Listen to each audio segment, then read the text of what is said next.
Mr. Mayor, members of the Commission, this evening I'm going to discuss the highlights of the application. Unfortunately, not as exciting as football highlights on a Saturday evening. Sure. So it's going to be very technical, a little dry, but we'll get through it. This is the transmittal hearing for the Plum Creek Comprehensive Plan amendments. The subject property of the total land use amendments is 1,364.49 acres. Now, 1,199.81 acres are currently subject to the annexation ordinance. All of this land is situated west of US 301. However, it does have frontage on 301 because we are including land that's currently in the city as well. Frontage on State Road 20, County Road 20A2, the Gainesville-Hawthorne Trail, also known as the Atlantic Coast Rail Line right-of-way, and the CSX Railroad. This amendment contains 13 parcels, whole or in part, and they're owned and controlled by Plum Creek. As mentioned in the Urban Services Report, most of the land is comprised of planted pine and utilized for timber. At full build-out in 2030, the proposed amendments are anticipated to add approximately 3,183 new jobs to the local economy and increase the city's population by approximately 1,800 new residents. Now, this kind of gives you an idea. Is a nice chart that shows you what pieces, which parcels are in the city, what parcels are being annexed, and which properties are being applied, which land use. As you can see, there's 1,362.68 acres are going from city agriculture and county rural agriculture to the newly created EA Hawthorne mixed use category. And we'll get into the text amendments in greater detail further into my presentation.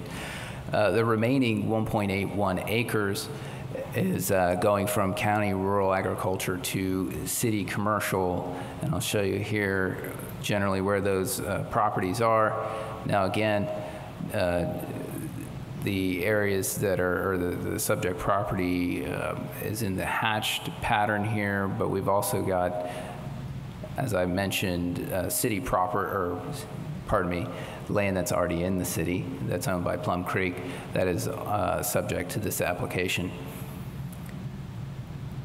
This map shows you the extent of the EA Hawthorne mixed use area, which is kind of in that purple color. It also shows that commercial piece, but this map is really, the extent is pretty great, so it's kind of hard to see it. And so we'll zoom in here a little closer. And again, this is kind of a little bit of a repeat of Mr. Jackson's presentation here, where they've got the corner here of 211th Street and State Road 20. Again, going from the county rural agriculture designation to the city commercial designation. For the text amendments, we've got two elements that they've proposed to change. They're changing the future land use element, which applies to the newly created mixed use category, as well as the capital improvements element. And that's really where the rubber meets the road, where they're providing for new improvements to the water and wastewater facilities in that first 5 years of development. The new category, as we mentioned, is Envision Alachua Hawthorne Mixed Use, and we've shortened it to EA-HMU. So it's a little bit shorter, a little bit abbreviated throughout the presentation. There are new objectives and policies that consist of the purpose of the mixed-use district, new site and street design standards, kind of more generalized standards, economic development policies and strategies and opportunities, water conservation measures, intergovernmental coordination policies related to the capital improvements and financing strategies for the infrastructure. What's unique with their proposed land use categories, they've prepared a maximum development program. They've already taken you through that, but again, just to kind of show you, they've, in customary, in what's currently in your comp plan, you have what are, you know, a maximum development of which is designated as a floor area ratio, and your densities, which are units per acre. Well, instead of providing just a floor area ratio and units per acre, they've assigned direct number of units that they're going to develop. They've got 800 residential development or dwelling units, 2.85 million in light industrial uses, square feet, pardon me, and then 150,000 square feet of commercial uses. So again, that's pretty unique. Whereas in the rest of the city, you kind of have, it's a little bit more flexible in terms of how much you can develop. They've also provided a little bit of flexibility on the amount of land that, or amount of uses that they can develop as civic-oriented or community-oriented uses, and that includes schools, places of worship, government services, recreation facilities, utilities, civic facilities in general. And these do not apply to the maximum development potential or program shown on this previous slide. Now they're committed to providing 30% open space. Their amendments allow for a maximum height of 65 feet for buildings and 100 feet for structures. They've proposed in policy Roman numeral 1.15.1 to restrict the location of the industrial development, which will be north of State Road 20, and restricted the residential to south of State Road 20. Proposed policy Roman numeral 1.15.2 includes economic development strategies that provide opportunities to allow for a broad mix of jobs and ensuring that there's available sites and infrastructure when those end users do come to town.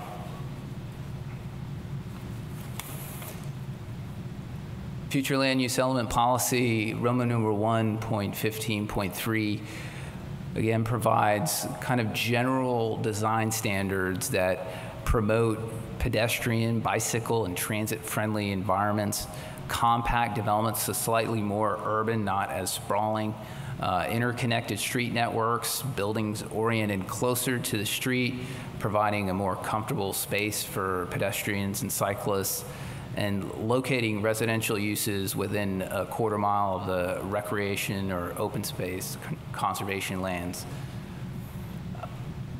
Proposed future land use element policy, Roman numeral 1.15.5, provides an allowance for one accessory dwelling unit per single family. Now, this is kind of a new concept for the city, and we've indicated to the applicant that will require additional standards and probably some new standards in the land development regulations to allow for that. And as demonstrated during the Envision Alachua sector planning process, Plum Creek has committed to strong water conservation measures, and that's quite evident in three policies. So Roman numeral Roman numeral 1, pardon me, 15.6 through 15.8. And these policies, as Mr. Jackson mentioned previously, include requiring Florida-friendly landscaping, prohibiting residential automatic sprinkler systems, rainwater harvesting, water recycling, the use of stormwater and wastewater effluent as another water source. On to the capital improvements element. This includes the revisions to the 5-year capital improvement schedule, which is table Roman numeral 8-1 in your capital improvements element of the comprehensive plan. And they've also addressed financing in policy Roman numeral 115.10, in which the applicant identifies, has identified community development districts and grants as the funding source for the water and wastewater system improvements. And here's an image here of the capital improvements schedule revisions.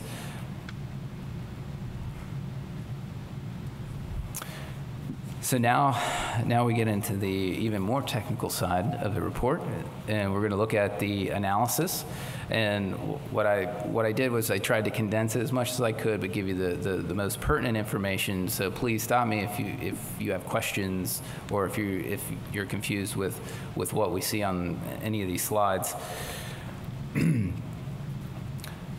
Now, for the water analysis, they looked at 3 different levels of usage: a low, medium, and high. What I provided for you in this slide is the high level, which is 95 gallons per day per capita, or per capita per day for single family, and then 77 gallons per capita per day for multifamily uses. Now, the city's adopted level service is 104 gallons per day. But with the strict conservation measures that they've applied, this is an acceptable standard in our opinion. Jump to the next slide here. And here includes the water system improvements in a little bit more detail than what you saw in the capital improvements schedule. As you can see, it includes pumps and storage facilities, wells. Now, I just want to point out that phase 1 goes from 2018 to 2025, so not necessarily within the 5-year capital improvement schedule. So not all of these improvements are included in the revisions that you see in the 5-year capital improvement schedule. And this also includes that second phase, which goes from 2026 to 2030.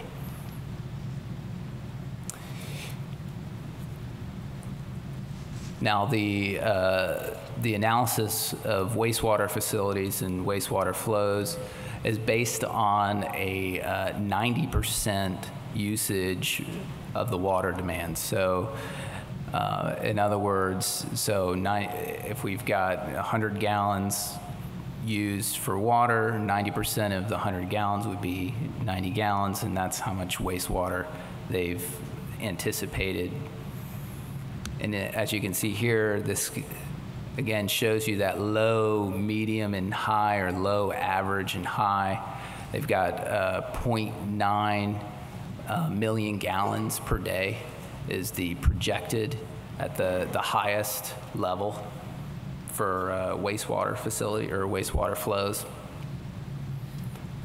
Again, 1 second, sure. If you don't mind. Just as we were talking about the water, what's the total estimated per day that you had there?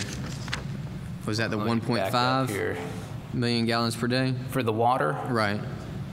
Oh. I have 1.5 million gallons per day. Okay. Is that correct? Maximum.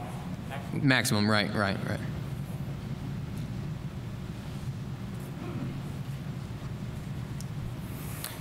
Okay, similar to the water system improvements table that we just reviewed, again, the phase 1 is in this table is from 2018 to 2022, so that's a little bit different than what we saw in the previous water improvements table.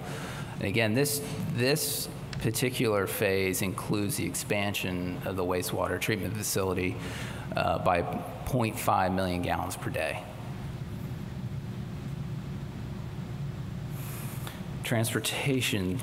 Now, the transportation analysis, I think, came in about 300 pages. So I took that information and I condensed it to 2 sentences. So very complicated modeling system that they utilized. They went through, I think, 10 iterations to get their methodology to the point that Alachua County accepted it. As a result of their analysis, basically 2 segments were forecasted to exceed the volume, so in other words, to fail. However, after they went through high plan, which is a more detailed level of analysis, they determined that those 2 segments on State Road 20 were going to function fine and within the accepted level of service. So all this is an analysis, and not a whole lot, nothing really is going to fail. I will mention that we did work with the applicant and looked at additional scenarios where we removed the sector plan from the equation and said, well, what if we just Hawthorne went ahead? And again, same results. Nothing changes really. For drainage, now, we haven't received an official development plan, but when we do, they will have to meet all the stormwater management system regulations through the local regulatory agencies, as well as the water management district and the state. For solid waste, they're not, and we're not anticipating that it's going to exceed the Hawthorne's established level of service, which is 0.61 tons of solid waste per capita per year. As you can see in the table, we've got, let's see here, 3,318 tons per year from the residential side of the development. Again, this is kind of that maximum impact. And then from the non-residential, the projected impact is 21,900 tons per year. And again, they're anticipating they're going to have capacity beyond 10 years to handle that.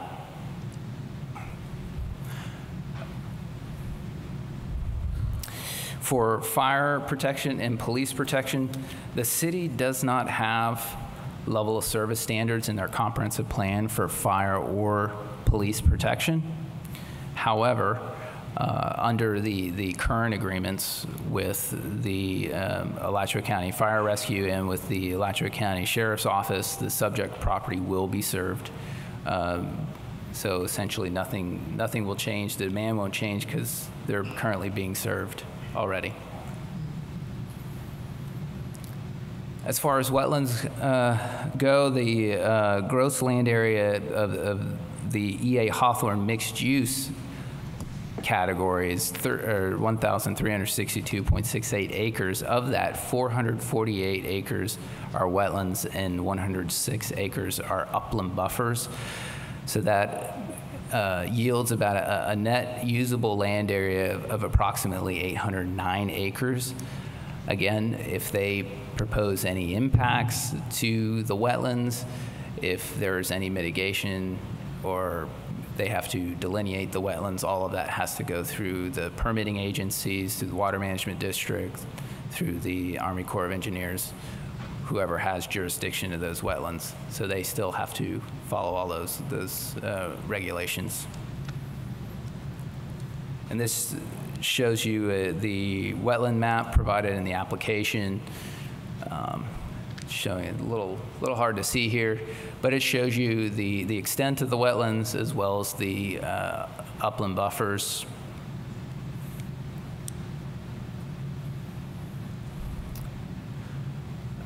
Now, as it relates to recreation facilities, the comp plan's pretty unique. The comp plan took the state guidelines for recreational facilities and turned them into level of service standards, but it's all based on persons served, and the lowest amount essentially in the comp plan is about 5,000 persons served per facility.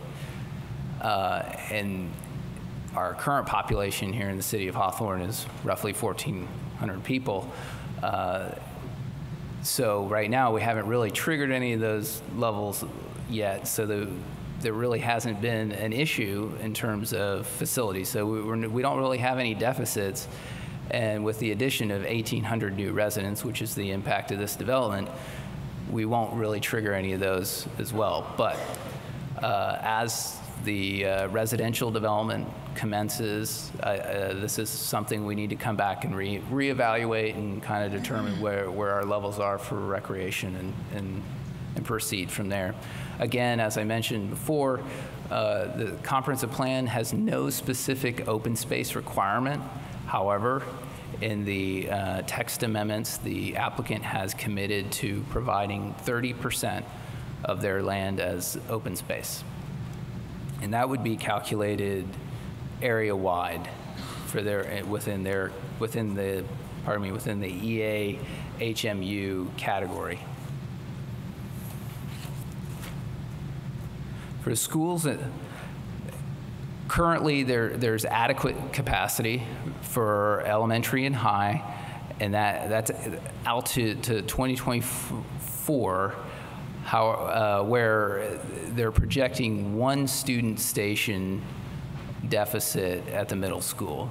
So not necessarily breaking the system there with one student station, something certainly can be accommodated in the future. I mean, we're looking at nearly 10 years from now. So let's see here. And the following table here includes the student generation rates for the development, and it's broken down into single-family units and multifamily units. So at the elementary level, totals 105 students, middle school 52 students, and high school 78 students. And that's based on the Alachua County generated student rates. For listed species, I'd like you to go ahead and take a look at Table 2 of their environmental report. That provides you with a listing of potential species based on the potential habitat that may exist on the site. Take a look at that. It's a pretty lengthy table, but again, if prior to development, the applicant will have to meet all federal and state regulations as it relates to listed or potential species listed at the site. Before I get into the recommendation as a matter of process, this is going to be processed as through the expedited review process at the state level. So once we transmit from here, it goes to the Department of Economic Opportunity as well as other state agencies for review. After we receive their comments, then we can come back. We more than likely will have to address some comments and concerns from the state. We'll take care of that and then come back to you with the adoption hearing. So this is the transmittal hearing. We send it up to the state, it comes back, and then we adopt it. So with that, Little John staff recommends that the City Commission approve on first reading of the ordinance the transmittal of these comprehensive plan amendments to the Florida Department of Economic Opportunity and other local and state agencies for expedited review. Thank you. And the timeline that you have mentioned about it coming back would be around November, along with the urban services report and everything else in that time frame, right? Right. Okay. All right. Any other questions from the commission? If not, have we read it by title only yet? City Attorney, if you could read it by title only before we get into citizen comments. Yes, sir. An ordinance of the City of Hawthorne, Florida, amending the text of the future land use element, amending the text of the capital improvements element, and amending the future land use map of the City of Hawthorne comprehensive plan by changing the land use category of approximately 1,362.68 acres currently designated city agricultural and county rural agricultural, to a newly created mixed-use future land use designation called EA Hawthorne Mixed Use, and changing the land use category of approximately 1.81 acres currently designated county rural agricultural to city commercial future land use designation, providing severability, repealing all ordinances in conflict, and providing an effective date. All right. What we're going to do now is have some, unless there's any other citizen or commission comments, we'll go to the citizens now before we open it up for the will of the commission. So right now I have several cards up here, and if you haven't turned in a card, make sure you fill out a card back there. You can just bring it up with you. Kelly Hutchins is in the back. Kelly, there's a lady right up here, if you could. All right. The first one I have for the CPA amendment, and if I call your name out and you want to speak on something different than what we're talking about right now, just let me know, is Miss Katie Davis.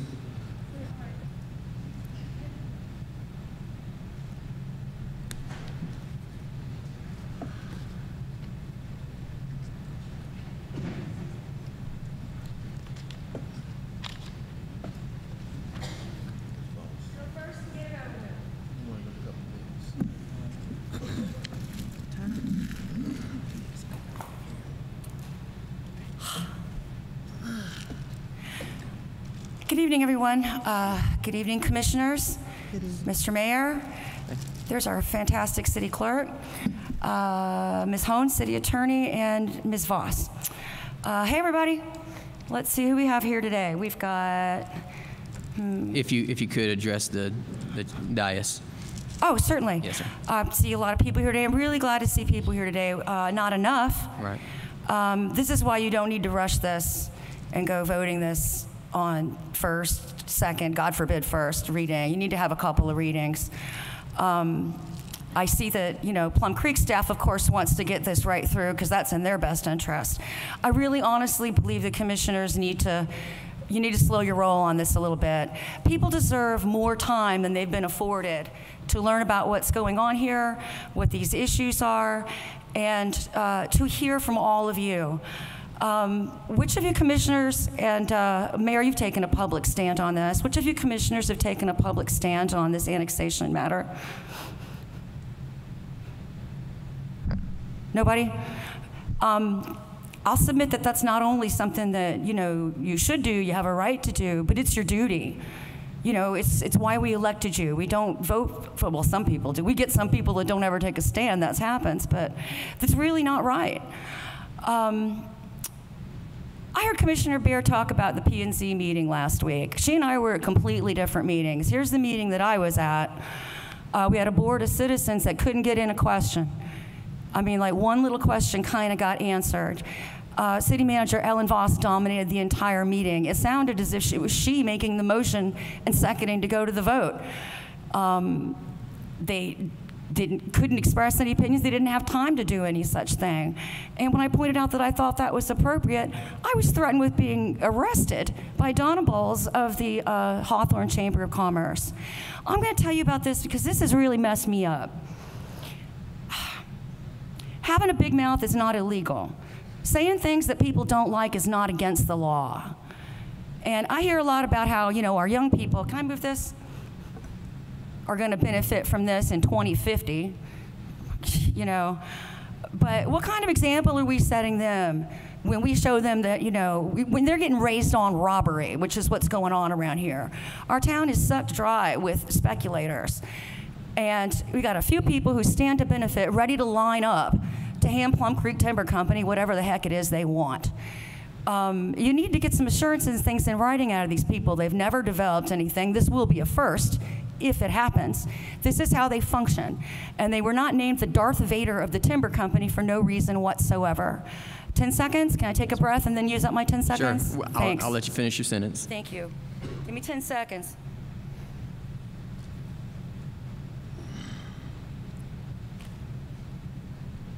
Ms. Davis. Yes. Your 10 seconds is expiring. Oh, I thought you were going to give me a second to have my 10 seconds. Well, I mean, we don't have timeouts that, we had the football post, but go ahead. If you could just wrap it up, please. Yes. Thanks to everyone. Please, let's have a couple more readings on this. I'm going to tell you the most frequent question I get asked when I go to a door, which is a lot. It is, where is the Plum Creek?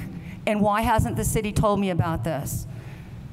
Why? What is this? I don't want to get annexed, things like that. Anyway, I will wrap it up because my time is up. Thank you very much. It'd be nice if we had more time because certainly Plum Creek staff isn't limited to 3 minutes. Thank you all. Thank you. And we will have another, please no cheers or jeers. We will have another opportunity as well, as mentioned, for a second reading, the adoption reading, as we hear stuff back from the state. So next we have, let's see, some of these are on different issues, so if I skip you, just let me know. Cheryl Hoffler, water and sewer lines, is that on this issue? Okay, good.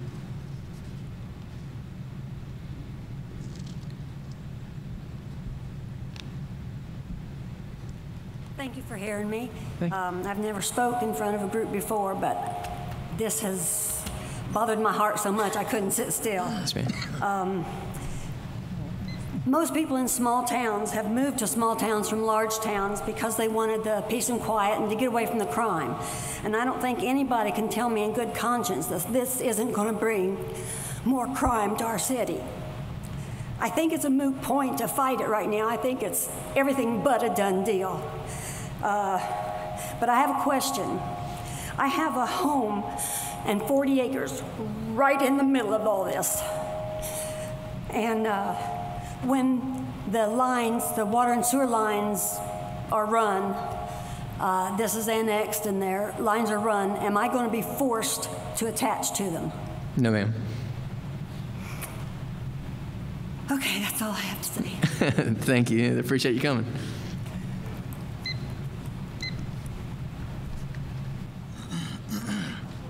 All right, Jeff Nee, Plum Creek City Commission meeting.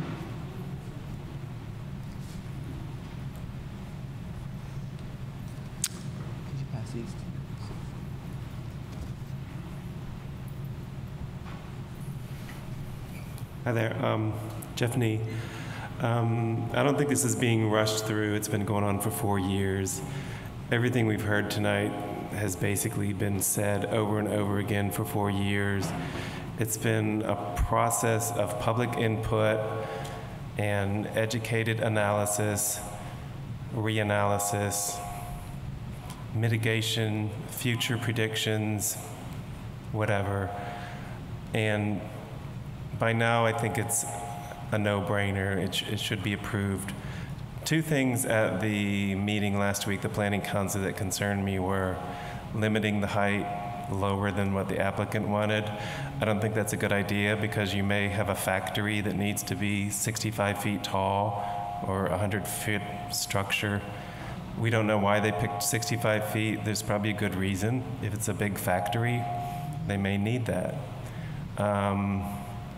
Or it may be a multi-use, high-density residential office, research, whatever structure that has a roof that makes it 65 feet tall, 4 stories. The more density you have per footprint means there's less land that is needed to take up around it.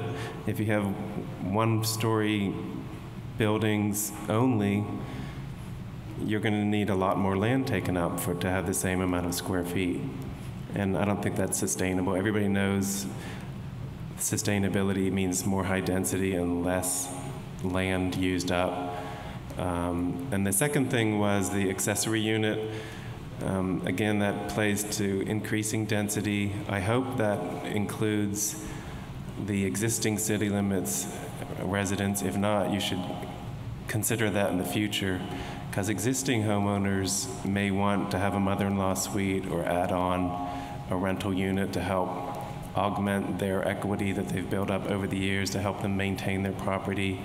And again, for sustainability, it'll help increase density. It'll make more existing historic district commercial development more viable to have more people within walking or bike distance coming down the bike trail from Gainesville. All they have to do is walk to go to the businesses.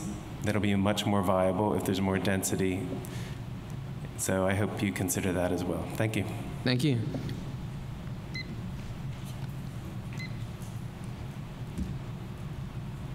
All right, Ted Whittington. Okay.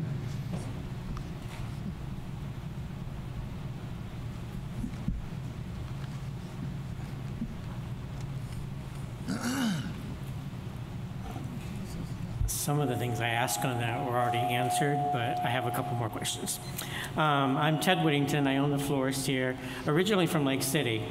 And the man last week told there was wonderful things going in Lake City. That was not true. My daughter was born there 32 years ago, and the same growth is the same thing up there. She had to go move to Colorado to find a job. But just an extra that I'm considering welcoming Plum Creek, and I want to put my approval on it, but I have a lot of questions. Don't think they're negative, but my concern is, for one, how much is like a small piece of the property once the new city's built? I need to project out a business plan. I need to know that. And then also, once I buy that property, what are my obligations to getting my water there and everything else to have a place there?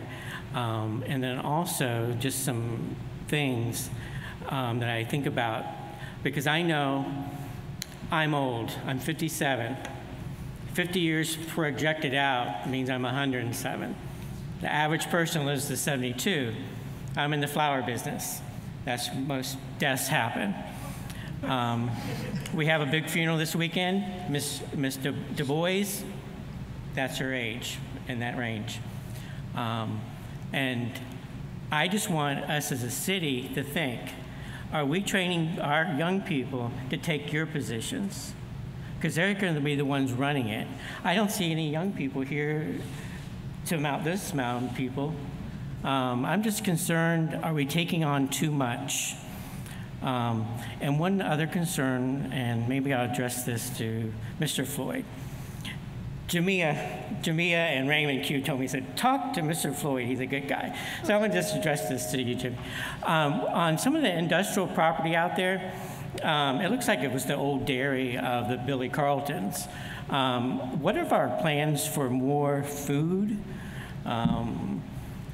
Do we want all industrial? I'm just worried about having a steak every now and then. Are we, because I want to say in the high school, when I grew up, we had 4-H, and they taught us about raising cows and planting potatoes and all that stuff. I'm concerned about the young people. I guess that's what I'm saying. Because I know my experience with my two daughters, it was always a struggle living in Lake City. They could not stay there, and they still can't stay there. And my best friends own the jewelry shop there, the Dupree's, and they're in construction. And does anyone want to comment on any of that? All right. Well, first off, I do see a whole bunch of young people in here. It's great to have all y'all. Actually, we got 2 real young people back there. But and as far as any business stuff with Plum Creek, as far as looking to buy their property, you should probably talk to them directly and not in a public meeting as far as what they're going to be marketing the land for. Is that going to be affordable to us? Well, I mean, you'd have to talk to them. Oh, you don't know the answer yet? I don't know what they're selling it for per acre or what their plans are per acre in the future. It probably depends on what we do a lot up here as far as in the zoning changes. So I think that's a lot of it. I think a lot of it is also, too, seeing that we're in the high school, that we're changing a lot of things with the robotics program and everything else. And so we are cultivating the future leaders here in Hawthorne High School. We're bringing Santa Fe Community College out here, as well as hopefully partnering with the University of Florida on some other things, including with IFAS on the agriculture part, where they're trying to, grow stuff to feed the future generations. So I think that's a lot of it. Commission, anything else? All right. Thank you, Mr. Whittington. Thank you. Patricia Gowdy.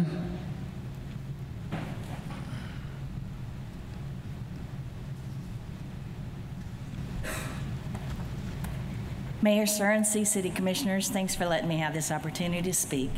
My name is Patricia Gowdy, and I do support Plum Creek. I believe this is a tremendous opportunity for the city of Hawthorne, both to acquire the land as tax base for the city and for the comprehensive plan proposed by Envision Alachua.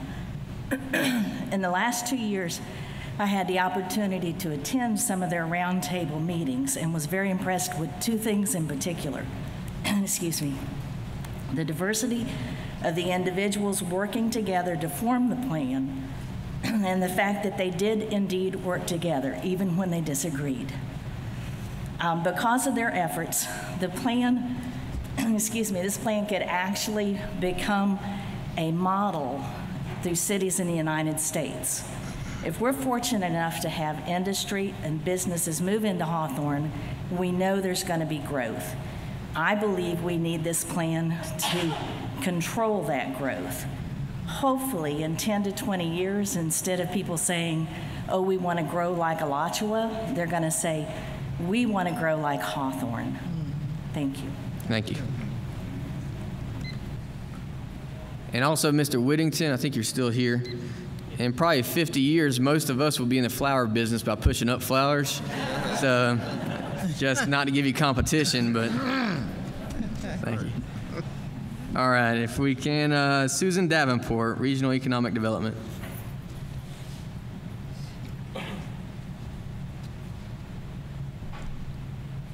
Thank you. Good evening, Mr. Mayor and Commissioners. My name is Susan Davenport, and I'm the Interim President and CEO of the Gainesville Area Chamber of Commerce, and also currently serve as the Vice President of Economic Development. I wanted to just give some brief remarks about the economic development opportunities that this site can be afforded. As you know, the Gainesville Area Chamber of Commerce is a nonprofit business organization with over 1,400 member companies and organizations who employ about 70,000 regional residents. Our mission is to facilitate this region into a global hub of talent, innovation, and opportunity. Through the economic development arm of the Chamber, the Council for Economic Outreach, we have developed and begun implementation of a 5-year economic development strategy called Transforming Greater Gainesville. This particular strategy, which began execution on January the 1st, was funded by about 68 regional entities throughout our area to a little over $6 million to ensure that we could meet the metrics of this particular strategy.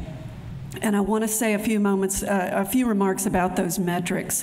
Over the next 5 years, this strategy has been implemented to create 3,500 new jobs in our region, Alachua and Gilchrist County, to add over $250 million in new capital investment, and to add $1 billion in new regional and game-changing projects for our area. The jobs that this strategy has put forward to create are in one of 5 specific industry sectors: advanced materials and manufacturing, software and IT, bioscience and human life sciences, agricultural technology, and advanced logistics. The jobs, and we believe specifically the opportunity for advanced manufacturing jobs, which a site like this could serve so well, really provide opportunities for that panorama of skill sets that we've talked about for so long, GED to PhD, all along that continuum of skills, this strategy and these particular targets can provide. And again, we feel this site is uniquely situated and would be a great opportunity to house those types of jobs. As part of the strategy, it has 4 distinct parts: marketing, enhanced business development, which includes significant new business recruitment, again, to our entire region, regional efforts and coordination, and investor relations. As part of that, we monthly convene a group of our regional partners from our communities that make up Alachua County and Gilchrist as well, and I want to publicly thank Ellen Voss for attending faithfully to that group and being part of everything that we're doing. Again, we began execution of this strategy on January 1st of this year, and active recruitment is underway. We look forward to seeing opportunities come to Hawthorne. Thank you. Thank you, Ms. Davenport. Appreciate it. Karen Chadwick?